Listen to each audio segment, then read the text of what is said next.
Things go from bad to worse for Spot. No news on the ice fall. And I'm about to stir up the hornet's nest. This is your Everest Live Daily Dispatch for April 21st. First, on our Spot update, the Nepali family that I live with decided to give Spot a little tika on her forehead. So as if it wasn't bad enough that I was leaving, she's now very embarrassed about her new haircut. I know all of you are very invested now in Spot. And also the media sort of blackout on anything in the ice fall continues. No news, no information. Another day goes by. We'll keep you posted if there's any changes.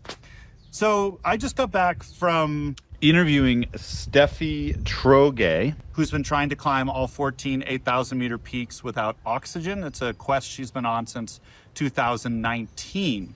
And talking to her and thinking about sort of what happened on Annapurna this week, I decided I wanted to bring up a question and a hot take for everybody to debate in the comments. So here we go. So when Steffi was climbing, she gave me a long interview about her oxygen-less attempt on Annapurna, and she turned around at about 7,500 meters because she wasn't well acclimatized, she was cold, and she made the decision to turn around to save her life. So here's the story. Right before Steffi decided to turn around at about 7,500 meters, she was passed by Israfil Ashurlı, Azerbaijani climber, I believe, who was trying to climb Annapurna as well without oxygen. What made her decide to turn around, she told me, was she saw in what terrible shape he was in heading towards the summit, and she realized how far gone she was because she knew she looked the same as he did. She made the choice to come down. She walked all the way to base camp, and she's back in Kathmandu, totally fine. We talked today. She, of course, is disappointed that she didn't make the summit. But Israfil kept going and pushing himself. This was his third attempt to climb Annapurna without oxygen, and he kept pushing all the way to the top. And then on the way back down, he had to have a helicopter rescue. He's in Kathmandu in the hospital being treated for frostbite right now. So the question is, did Israfil summit Annapurna, right? Yes, he summited Annapurna. Does it count?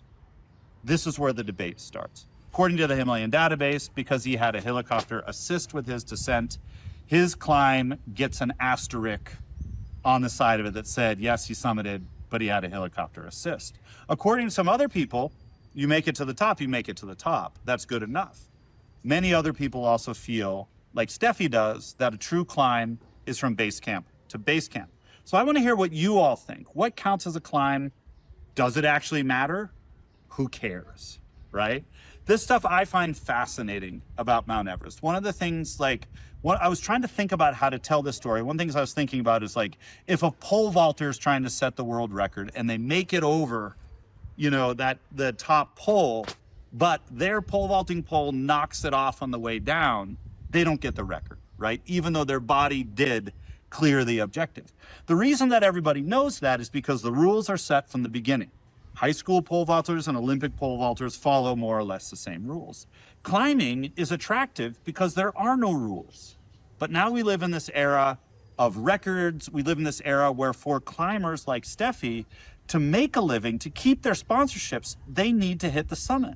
So there's pressure for people to move away from what's an individual pursuit or an individual determination of success to something that's more regulated.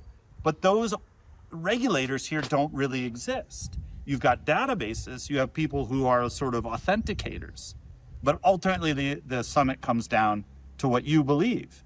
So what do you all believe? How do you feel about it? Because just like me, many of us watching this have never climbed an 8,000 meter peak, yet we all have opinions. So there's the hornet's nest. Tell me what you think. And this is a thread that will keep going over the rest of the season.